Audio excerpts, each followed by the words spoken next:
Well, this is really, really interesting. It's something that I don't have much knowledge in. We talk about the dark web. We've heard of websites that aren't around anymore, like Silk Road and stuff like that. People buying stuff off the dark web using cryptocurrency. I don't actually understand it, but one lady who has spent the past 5 years probing every corner of the dark web has got a new book out. It's called The Darkest Web, and her name is Eileen Ormsby, and she joins us now. Eileen, welcome to the show. Welcome to the show, Eileen. Thanks for having me. This is fascinating. Can you actually probe the corners of the dark web, or does it go too dark? Well, it definitely goes too dark to probe too far. Right. But there's some really interesting stuff there as well. Because all I understand, and I have zero knowledge, is that what we see as normal consumers, how much on a percentage basis of what's available online is what we see? Well, I think you're actually referencing the deep web as opposed to the dark web. Sure. So they're two different things, are they? Yeah, they're two different things. Right. The deep web is the thing that is 90% of the whole World Wide Web that no one can see. Sure. But that's things like, your bank account details and things that are behind paywalls and all that. It's all nothing. that gear. The dark web is part of the deep web. Okay. Right. But it's this teeny tiny, very small part, but it's a very scary part. Well, it is scary. Let's talk about guns, drugs, all this kind of stuff. So dark web, what I've never understood, and look, I do understand in a way, cryptocurrency is not. It's not tracked back to you. So you deposit into these ATMs, Bitcoin or whatever you're doing or whatever, and they can never trace it back to you. You then go on to the dark web, Eileen, and let's say you buy drugs. What I've never understood, though, is where do you get them sent? Because you can't just...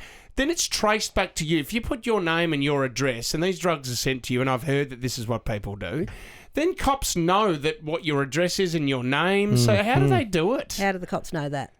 Right. So they can't get details at all from the dark web? No, generally not. Right. So what happens is if you're doing everything right on the dark webs when you're buying drugs, you will encrypt all your messages to the dealer that you're buying from, Right. and then they will ship it straight to your home.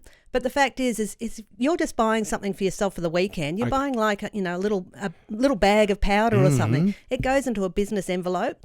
It is completely indistinguishable from any other of a billion envelopes that are circulating the globe. Right. So the chances of it being intercepted are extremely small.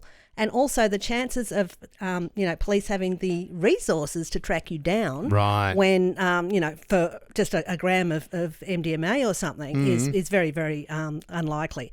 The people they're looking for are the big-time sellers. dealers. Yeah, but see, there have been a lot of people on the dark web that have been busted, though, Eileen. This is the thing. And all these details, and I know we talk about how, they're encrypted and they don't know details and stuff like that, but if they probe hard enough, they can get these details. Well, what's happened recently, I suppose, is the largest dark web drugs market that's ever run, really, Dream Market, that's certainly been shut down under very mysterious circumstances recently. Yeah. And it's possible that the police have taken over that. Right. So law enforcement have, in fact, managed to shut down markets in the past, take them over and unmask some of the people behind them. Yep. Usually they use old-fashioned law enforcement techniques, investigative techniques, social engineering, tricking people into giving up information that they didn't want to give up. Or often people will make mistakes. Yeah. They'll have an email address out there that ties back to them somehow or something like that. So when you say you're accessing the dark web, is it a different approach to getting onto those sites, or can anybody go to these sites and it's just referred to because it's dodgy as the dark web? No, there is a different approach. So if you have the address of one of the darknet markets and you plug that into your normal search engine, it's just going to come up page not found, doesn't exist. Yes. Right. So you do need to download special software in order to access the dark web. It's free, it's open source, anyone can get hold of it, it's very easy. But once you've downloaded that, then that will open a browser, and when you plug the address into that browser, different game. So what can you give me, say, the top 5 things that people are doing on the dark web besides buying drugs? What else are you doing on there? Number 1 is buying drugs. Right. Okay, Right. That is the most popular use, there's things that you hear about that are really not credible for the dark web. So for a dark web business to be successful, it needs to have something that is easily transferable. Right.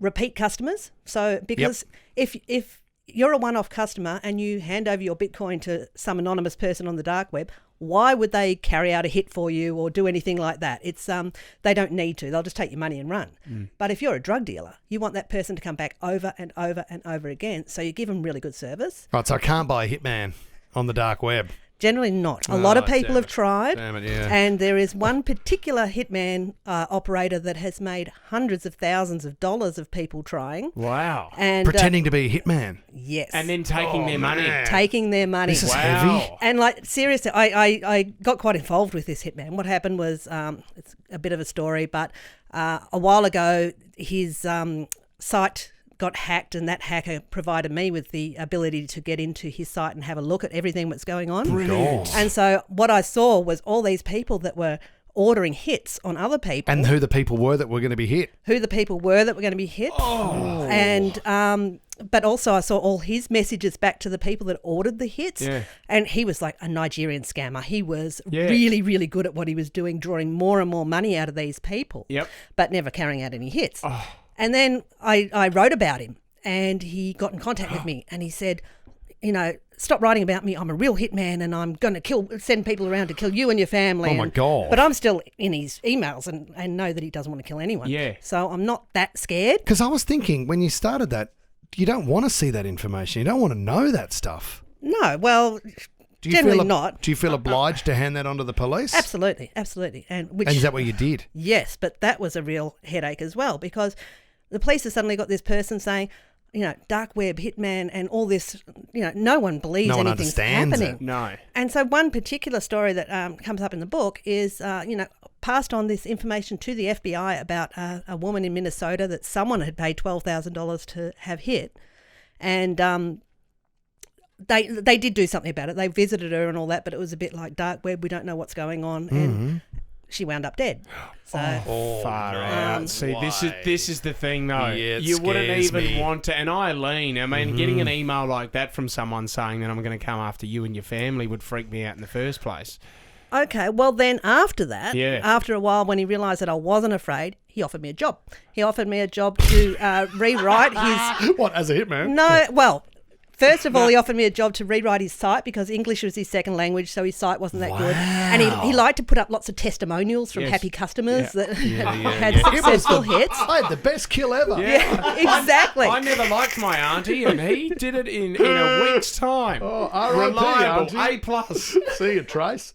But then when I said, no, look, I really can't do that as a journalist, ethics, blah, blah, and said no. And then he said, oh, well, what about you can be, one of the people that respond to the people that send Okay, in hits sure. and pretend to be a hitman, be a pretend hitman. And I thought, that's really tempting from a journalist thing. But no, better not do that. And then, so we actually moved on to almost he keeps telling me, look, I'm doing the world a favour. Yeah. I'm taking this money that people might actually put out on real hits. Yeah.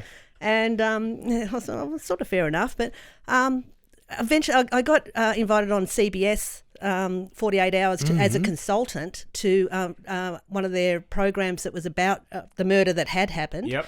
And part of that was I invited him. I said, oh, will you come on? And he agreed to. And he was so excited about it because he thought he was going to be getting this worldwide advertising for his Hitman service that he sent CBS producers the names and addresses and details of two people that had hits taken out on them. And they're like, don't really want this, It's like, My hands are so dirty. but they thought it was all fake. Yeah. They handed it over to the police. Sure enough, 2 arrests were made. One was had taken out a hit on the wife of the man that she had an affair with. Wow. And you're stuck in the middle. And so, but then he was really mad that they sent that over to the police. So we'd arranged to go to London, and so I went to London, and they had this makeup artist, Academy Award nominated makeup artist, ready there to put makeup on him and to disguise him and different, everything. yeah. And sort of waited for him. He never turned up. He never said, turned I don't up. trust you anymore. So. Wow. Do you, I mean, this freaks us out, but Yeah. do you, Eileen, I can see you in front of the computer. Does this really, really interest you? Like, do you sit there and do you love this juicy stuff? Yes. Yeah. Yeah. I mean, I do still go on the computer every day. Yep. Like, still check out what's happening on the dark web every day. So. Yeah.